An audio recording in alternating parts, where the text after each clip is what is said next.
ഗസയിൽ 1,75,000 കെട്ടിടങ്ങൾ ഇടിഞ്ഞ് തകർന്നുവെന്ന ആകാശ സർവേ പറയുന്നു. വേഷം മാറി വെസ്റ്റ് ബാങ്കിൽ കയറി ഇസ്രയേലി സൈന്യം 3 പേരെ വധിച്ചു എന്ന വാർത്തകൾ വരുമ്പോൾ ഈ വാർത്തയുടെ സത്യാവസ്ഥയിലേക്ക് വെളിച്ചം വീശുന്നു. P James, good morning. P James, good morning എസ്കേൻ. ഹായ്.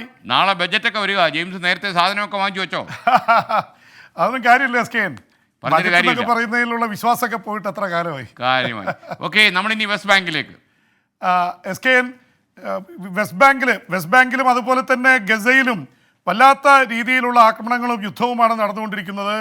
ഇതിൻ്റെ ഏറ്റവും ലേറ്റസ്റ്റ് ആയിട്ട് വന്നിരിക്കുന്ന ഒരു റിപ്പോർട്ട്, യുദ്ധം തുടങ്ങി ഏതാണ്ട് 4 മാസത്തിലേക്ക് എത്തിക്കൊണ്ടിരിക്കെ ഗസയിൽ 1,70,75,000 കെട്ടിടങ്ങൾ തകർത്തതായും യുദ്ധത്തിൽ തകർന്നതായിട്ടുള്ള റിപ്പോർട്ടാണ് വന്നിരിക്കുന്നത്.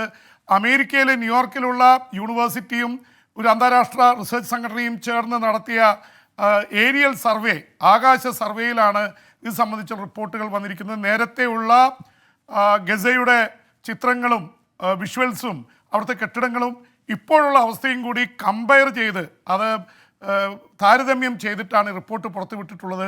1,70,75,000 കെട്ടിടങ്ങൾ തകർന്നിരിക്കുന്നു. കൊല്ലപ്പെട്ടവരുടെ എണ്ണം 27,000-ലേക്ക് എത്തിക്കൊണ്ടിരിക്കുകയാണ്. അപ്പോൾ ഇത് വലിയ ഭയാനകമായിട്ടുള്ളതാണ്. ലക്ഷക്കണക്കിന് കോടിയുടെ നഷ്ടങ്ങളാണ് സംഭവിച്ചിരിക്കുന്നത്. അവിടുത്തെ മാർക്കറ്റുകൾ, പിന്നെ ഏറ്റവും കൂടുതൽ കൃഷി ചെയ്യുന്ന സ്ഥലങ്ങളൊക്കെ താറുമാറായി. കാരണം കൃഷി സ്ഥലങ്ങൾ താറുമാറാക്കിയതിന് ഇസ്രായേൽ പറയുന്നൊരു വാദം, ഇതിൻ്റെ അടിയിൽ ടണലുകൾ ഉണ്ടായിരുന്നു. അപ്പോൾ ടണലുകൾ തകർക്കുന്നതിൻ്റെ ഭാഗമായിട്ട് സ്വാഭാവികമായിട്ടും കൃഷിയും നശിച്ചു പോവും. അങ്ങനെ ഓറഞ്ച് തോട്ടങ്ങളടക്കം ഒരുപാട് കൃഷിത്തോട്ടങ്ങളൊക്കെ നശിച്ചു പോയതിൻ്റെ റിപ്പോർട്ട് വന്നിട്ടുണ്ട്. എന്തായാലും ഗസയിലെ അവസ്ഥ വല്ലാത്തതാണ്. വീടുകളൊക്കെ പോയിരിക്കുന്നു. അവർക്ക് തിരിച്ചു വന്നാൽ പോലും നിലനിൽക്കാൻ പറ്റാത്ത അവസ്ഥയിലാണ്. ഇതിനിടയിലാണ് എസ്കേൻ വേഷം മാറി ഈ പാലസ്തീൻ യുവതികളുടെയൊക്കെ വേഷം ധരിച്ചു വന്ന ഇസ്രായേലി സൈനികർ വെസ്റ്റ് ബാങ്കിലെ ഒരു ആശുപത്രിയിൽ കയറി 3 പേരെ വധിച്ചു. ഹമാസിൻ്റെ പ്രവർത്തകരെയാണ് വധിച്ചതെന്ന് ഇസ്രായേൽ പറയുന്നു. പക്ഷേ ഹമാസ് പറയുന്നത് ഞങ്ങളുമായിട്ട് ബന്ധമില്ല, അത് ഇസ്രായേൽ ആക്രമിച്ച് പരിക്ക് പറ്റി പക്ഷാഘാതം വന്ന് കിടന്ന ഒരാളും അയാളുടെ സഹോദരങ്ങളെയാണ് വധിച്ചതെന്ന് പറയുന്നു.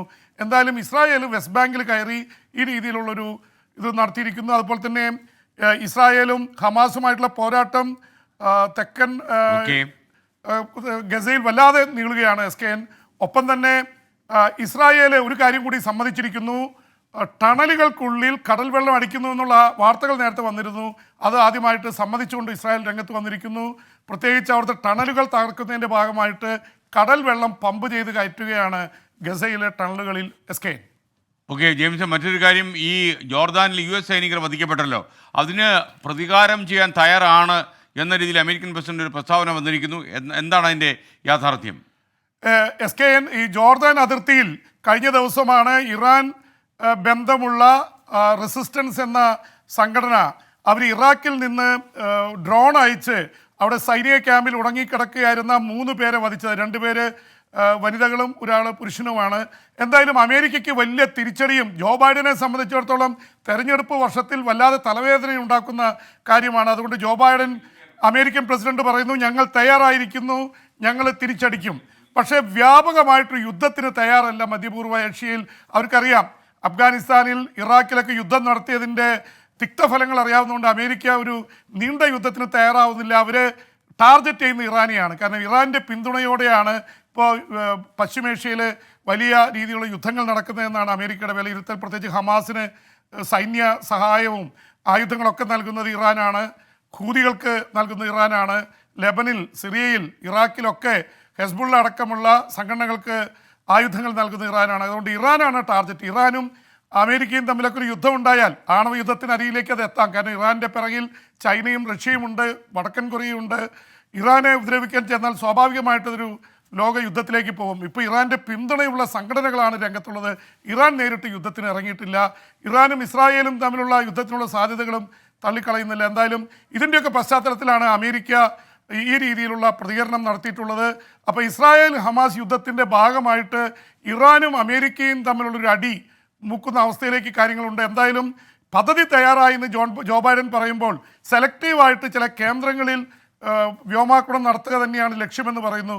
എന്തായാലും ഇറാൻ്റെ ഉള്ളിൽ കയറി അടിക്കുമെന്നറിയില്ല. പക്ഷേ സിറിയയിൽ, ഇറാഖിൽ അടക്കം പല സ്ഥലങ്ങളിലും ആ തരത്തിലുള്ളൊരു സാധ്യതയുണ്ട്. ഒപ്പം തന്നെ എസ്കേൻ ഈ ആക്രമണം നടത്തിയ അത് അവകാശപ്പെട്ട ഇറാനിലെ ഷിയ സംഘടന അവർ പറയുന്നത് ഇനി ഞങ്ങൾ അമേരിക്കയെ ആക്രമിക്കാനില്ല, കാരണം ഇറാഖിന് അത് പ്രശ്നമായി.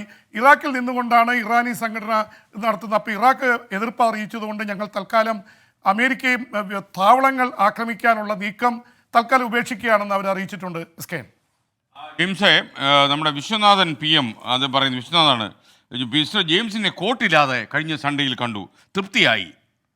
അത് നമ്മുടെ സമ്മേളനത്തിന് വന്നപ്പോഴേ ജെയിംസിനെ കോട്ടില്ലാതെ കണ്ടു എന്നാണ് പറഞ്ഞത്. ഓക്കെ, അപ്പോൾ ഉറങ്ങുമ്പോൾ പോലും കോട്ടിട്ടുണ്ടാ ഉറങ്ങുന്ന ആൾക്കാർ വിചാരിക്കും. യഥാർത്ഥത്തിൽ SKന്റെ ആഗ്രഹം ഞാൻ കോട്ടിട്ട് വരണമെന്നായിരുന്നു, പക്ഷെ അത് പറയാൻ പറ്റിയില്ല. ഞാൻ പറഞ്ഞാൽ യഥാർത്ഥത്തിൽ BP കോട്ടിട്ട് ഇറങ്ങിയായിരുന്ന ഒരു സ്റ്റൈലായിരുന്നു, സ്റ്റൈൽ മന്ന. ഇന്ത്യയെ വിട്ട് ചൈനയെ അനുകൂലിക്കുന്ന മാലദ്വീപ് പ്രസിഡന്റ് മുഹമ്മദ് മൊയ്സിനെതിരെ ഇംപീച്ച്മെന്റ് നീക്കം.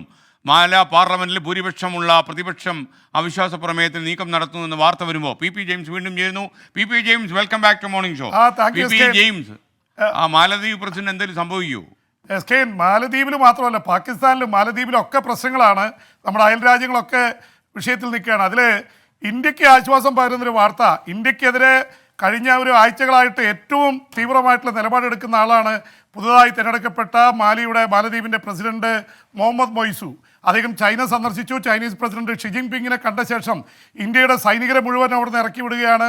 ഇന്ത്യയുടെ സമുദ്ര പരിവേഷണം നിർത്തിയെന്ന് മാത്രമല്ല, ചൈനയുടെ ചാരക്കപ്പലിനെ മാലദ്വീപിലേക്ക് വരാൻ അനുവദിച്ചു. എന്തായാലും അവിടുത്തെ ഏറ്റവും കൂടുതൽ ആൾക്കാർ പോയിരുന്നത് അവിടേക്കാണ്. ആ മാലദ്വീപിൽ നിന്ന് ഇപ്പോൾ ഇന്ത്യൻ സഞ്ചാരികൾ കുറഞ്ഞിരിക്കുന്നു, ചൈനീസ് സഞ്ചാരികൾ കൂടുന്നു. പക്ഷേ ഇന്ത്യക്കാർ പോയതിൻ്റെ പേരിൽ അവിടുത്തെ ടൂറിസം ഇൻഡസ്ട്രി വല്ലാത്ത പ്രശ്നത്തിലേക്ക് വന്നിരിക്കുന്നു. എന്തായാലും ഇന്ത്യയെ അനുകൂലിക്കുന്ന പ്രതിപക്ഷം, അവിടുത്തെ മാലദ്വീപ് ഡെമോക്രാറ്റിക് പാർട്ടി അടക്കം, അവർ വളരെ ശക്തമായിട്ട് പാർലമെൻറ്റിൽ ബഹളമുണ്ടാക്കി. അവിടെ കയ്യാങ്കളി നടന്ന് ഒരുപാട് പേർക്ക് അടിയേറ്റു. എന്തായാലും മൊയ്സുവിനെതിരെ ഇംപീച്ച്മെൻറ്റ് നീക്കവുമായിട്ട് നീങ്ങുകയാണ് പ്രതിപക്ഷ MP മാർ. കാരണം അവർക്ക് പാർലമെൻറ്റിൽ ഭൂരിപക്ഷമുണ്ട്, പ്രസിഡന്റ് നേരിട്ട് തിരഞ്ഞെടുക്കപ്പെട്ടതാണ്. അപ്പോൾ ഇത് ഇങ്ങനെ നടത്തിയാൽ ഞങ്ങൾ ജീവൻ കൊടുത്തും പ്രസിഡന്റിനെ സംരക്ഷിക്കുന്നു പറഞ്ഞ് ഭരണകക്ഷി MP മാർ രംഗത്ത് വന്നിട്ടുണ്ട്. അപ്പോൾ വല്ലാത്തൊരു സംഘർഷത്തിലാണ് അവസ്ഥ. ഇതേ അവസ്ഥ തന്നെയാണ് SKN പാകിസ്ഥാനിലും. പാകിസ്ഥാൻ്റെ മുൻ പ്രധാനമന്ത്രി ഇമ്രാൻഖാനെ 10 വർഷത്തെ തടവിന് കോടതി വീണ്ടും ശിക്ഷിച്ചിരിക്കുന്നു. 3 വർഷം തോഷക്കാന കേസിൽ അദ്ദേഹത്തിന് പ്രശ്നമുണ്ടായി. അദ്ദേഹം ജയിലിലാണ്. അതിനുശേഷമാണ് ഇപ്പോൾ 10 വർഷത്തെ ജയിൽ ശിക്ഷ വിധിച്ചിരിക്കുന്നത്. പാകിസ്ഥാൻ്റെ ഔദ്യോഗിക രഹസ്യങ്ങൾ ചോർത്തിക്കൊടുത്തു എന്നാണ് ഇമ്രാൻഖാനെ കുറിച്ചുള്ള ആരോപണം. അമേരിക്കയിലെ പാക് അംബാസിഡർ അയച്ച രഹസ്യ സന്ദേശം അദ്ദേഹം പുറത്തുവിട്ടു എന്നാണ് ആരോപണം. Thank you, PP James.